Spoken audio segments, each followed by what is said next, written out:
single false step meant disaster. Johnny pushed his luck. The hoofbeats on the limestone rubble echoed off the shadowy walls, became a crunching, battering noise that increased as the Mexicans swung their mounts around and filed into the passage the two Anglos had taken. Sunlight and the walls of the file receded 30 feet. Ahead, framed by the limestone battlements where the passage through the mountain opened up unto the plains, the Chihuahuan grasslands rolled down to the Rio Grande. He pulled back on the reins to slow the mare. The animal fought him. The black wanted to run. Johnny lifted his battered, broad-brimmed hat and wiped his forehead on his torn sleeve. His thick red hair was matted with sweat. His square-jawed features were caked with dirt, and he noticed his arm was streaked with blood. He remembered riding too close to an ocotillo. Its slender, spiny branches clawed at the gringo riding past. Even the land wanted to be rid of him. Johnny Anthem was only too happy to oblige. He'd had a bellyful of war.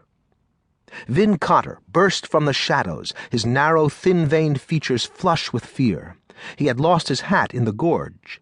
His flesh was sunburned and peeling away, even as the veneer of respectability had peeled away since he had ridden south with Johnny Anthem and the other newly conscripted rangers. His eyes were wide with panic as he galloped up to the man on the black mare. "They're right behind me," Vin yelled, his voice rising in pitch. "My horse is about played out." "It isn't far now," Johnny replied. "Hang on. We ought to reach the Rio Grande by noon or so." He pointed toward the mouth of the valley, then swatted the black mare's rump with his hat. "Come on, Vin. I'll race you to Texas." The mare took the lead again, leaving Cotter's sorrel in its dusty wake. A fine, refreshing spray of cold spring water showered the men as their horses followed the creek bed. With empty canteens rattling against their saddles, the spray was better than no drink at all.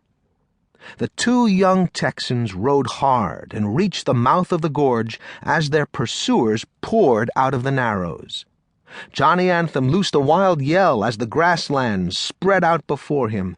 Here the rolling landscape was splashed with chino and tobosa grasses in hues of faded green, stretching as far as the eye could see.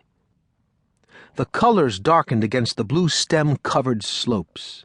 The Chisus Mountains shimmered in a blue haze, and at their base, like a spool of glistening gold, the sun-dappled surface of the Rio Grande, Rio Bravo to the Mexicans, gleamed like a beacon of hope. "Texas!" John shouted, ignoring the fact they must race death to reach it. Not 12 Mexican soldiers, not Santa Anna's whole blamed army were going to stop them now. "Anthem!" Texas in the mist, so close. The black mare glistened with perspiration. Johnny knew she had enough heart to carry him home. "Anthem!" Johnny wheeled his horse around and saw Vin Cotter standing in the dust, the canyon walls rising overhead, dry, harsh battlements on the outskirts of hard-scrabble country. The sorrel was down, its legs flailing at the earth as it endured its death throes. Vin was afoot and running for all he was worth. Behind him, the pursuing Mexican soldiers spread outward in a single file to bring every gun to bear on the Texans. Texas in the mist, so far away. Johnny spurred his horse. The mare bolted forward. They wouldn't make it riding double. The mare couldn't carry both men home. Johnny's hopes plummeted. There were too damn many to stand against, but stand they must, because there was nothing else to do.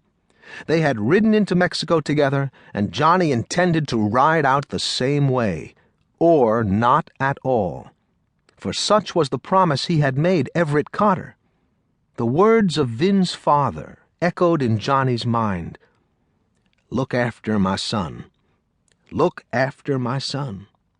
Look after—" Johnny leaned low in the saddle and stretched out his arm as he rode back at a gallop toward Vin. It was no place to make a stand. They needed cover, anything to